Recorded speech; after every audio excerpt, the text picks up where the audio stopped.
বাঁশবাগান থেকে ব্যাগ ভর্তি বোমা উদ্ধার করল পুলিশ। ঘটনাটি ভাঙড়ের হাতিশালার দক্ষিণপাড়া এলাকার। স্থানীয় সূত্রে জানা যায়, বাঁশবাগান থেকে ব্যাগ ভর্তি বোমা উদ্ধার করল হাতিশালা থানার পুলিশ। ঘটনার সূত্রে জানা যায়, স্থানীয় বাসিন্দারা বাঁশবাগানে ওই ব্যাগ ভর্তি বোমা পড়ে থাকতে দেখতে পায় এবং হাতিশালা থানার পুলিশকে খবর দেয়। সঙ্গে সঙ্গে ঘটনাস্থলে পৌঁছায় পুলিশ। এরপর ওই ব্যাগ ভর্তি বোমা উদ্ধার করে। তবে কে বা কারা দেখেছে বোমা এখনো জানা যায়নি। পুরো বিষয়টি নিয়ে তদন্ত শুরু করেছে হাতিশালা থানার পুলিশ। এই ঘটনাকে কেন্দ্র করে শুরু হয়েছে রাজনৈতিক চাপানোতর। আইএসএফ এর অভিযোগ, তৃণমূল কংগ্রেসের কর্মীরা এলাকায় অশান্তি তৈরির উদ্দেশ্যে এই বোমা মজুত করে রেখেছিল।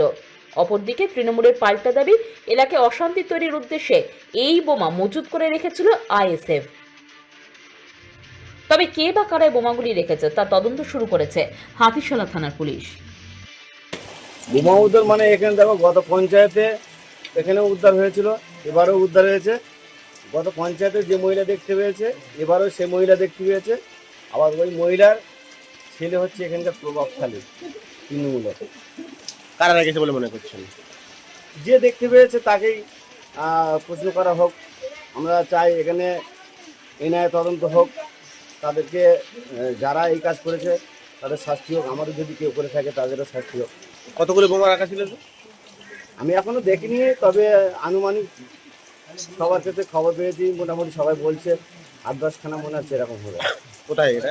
এটা হাতিশালা দক্ষিণপাড়া 43 নম্বর বুথ। দেখুন, গত 24-এ যে লোকসভা নির্বাচন গেছে, সেই নির্বাচনের সময়ও আইএসএফের যারা এই দুটো নেতৃত্ব আছে, ঠিক ওইখানে ওরা বোম বা বেঁধে রেখেছিল। তারপরে ধরা পড়েছিল পুলিশের কাছে। আমরা এলাকার মানুষ খবর দিয়েছিল, ধরা পড়েছিল।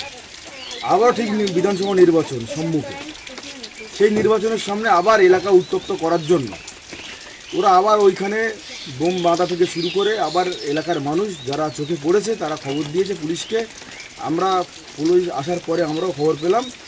আমি একটা জিনিস আমাদের এই ভাঙড় বিধানসভার বিধায়ক নওশাদ সিদ্দিকীকে প্রশ্ন করতে চাই, যে আপনার দলের যারা প্রতিনিধি আছে এই বুথে, আপনি তাদেরকে বলুন না যে 5 বছর কি উন্নয়ন করছে, এই উন্নয়নকে সামনে রেখে ভোট চাইতে কেন এলাকা অশান্তি করতে হবে?